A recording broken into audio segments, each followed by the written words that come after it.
Hey, today we are doing a review for a battery kit, for 48 volt battery kit for a golf cart that came from DC House. So this kit, in my case, came in two separate boxes, a box with the actual battery, and separately I was shipped a battery charger.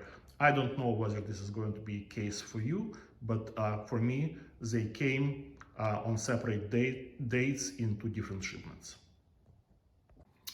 Okay, let's get into it.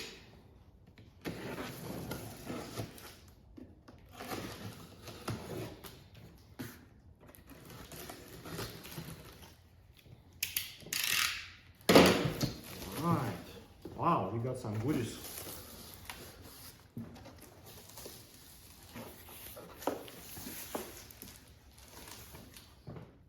Okay, let's get to the battery itself. The box itself came a little bit damaged. You can see some superficial damage here, but if you look inside, the battery is really well cushioned, and I don't think that I really need to worry too much about the condition of the goods inside the box. So let's have a look.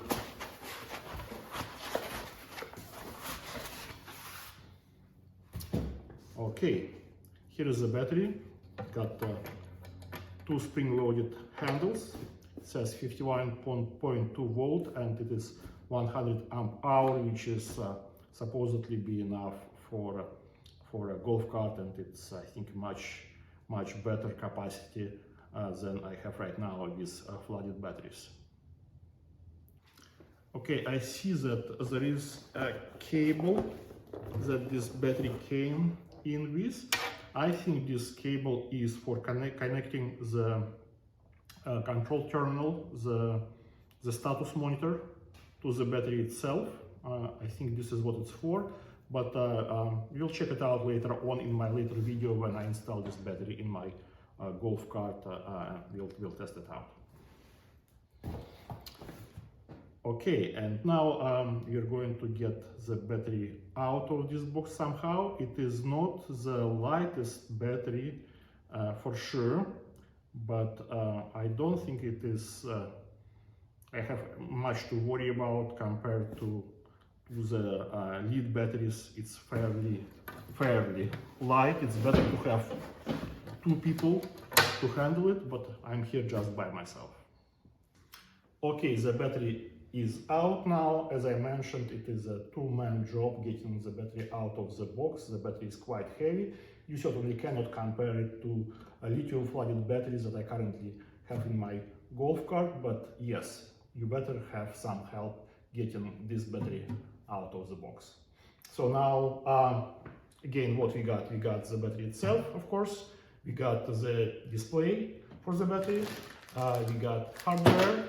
We got a cable that is going to connect the display to the battery, and we got this extra cable. I'm not sure what it's for, but we'll figure it out. So now we are going to look at another box where we have the charger. Okay, let's have a look what's inside this box.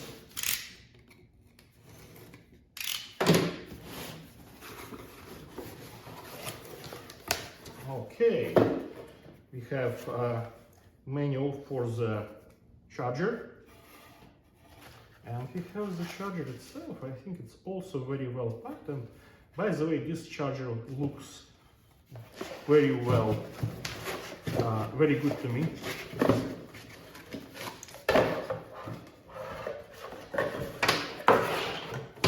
Set the box on the side. So we got connector here, output, we got signal, and we got 110 volts AC in. So I'm going to next I'm going to connect it to the battery and check the basic functionality. Okay, let's have a first look at the battery itself, at the battery terminals. So we have a positive. We have a switch that allows to turn on, turn off battery. We have a UART port. This is for connecting the LCD display. And we have a vent, so there's a small hole here. I'm not sure if you can see it or not, but it's just for venting. It's not supposed to be removed. It's not a port where you're supposed to plug in anything. And we have negative. So what we're going to do next is to check whether this battery has been pre-charged prior to shipping and what's the initial voltage. So let's turn it on.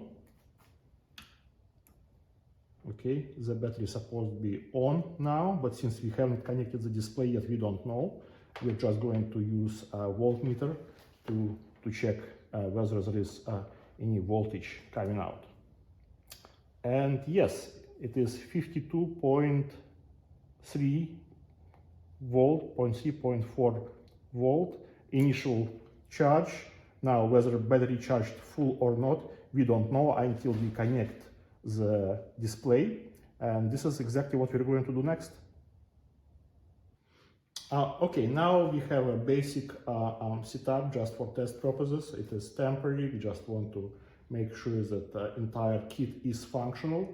So what we have is we have charger connected to both positive and negative terminals, and we have communication cable connected to the display. And at the moment everything is turned off, so we're going to turn it on.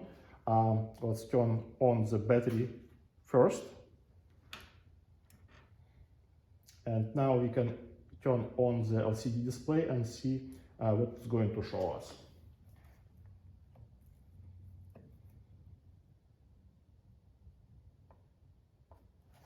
Right, it's coming up. So what we have here is we have 41% charge, 52.9 volts versus 52.3 volts that was shown on the multimeter. And we can also scroll through the pages. This is page number 1. We have another page here. Well, I have to press it, I think, really hard. Okay.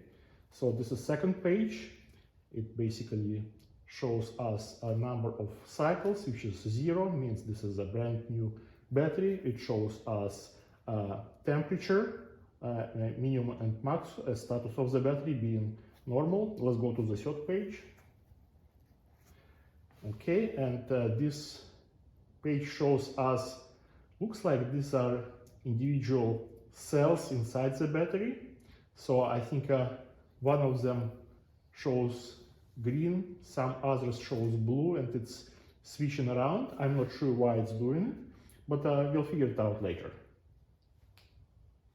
Okay, now we're ready to power it up and see how long it will take to charge from 41% to 100%.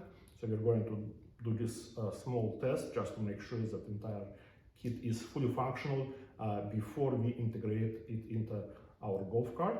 So let me plug it in for the first time. Right here. Okay, I can see fan just started to operate. I'm not sure if you can see it, but you can hear it probably. And let's see if there are any other things that we can see on the display.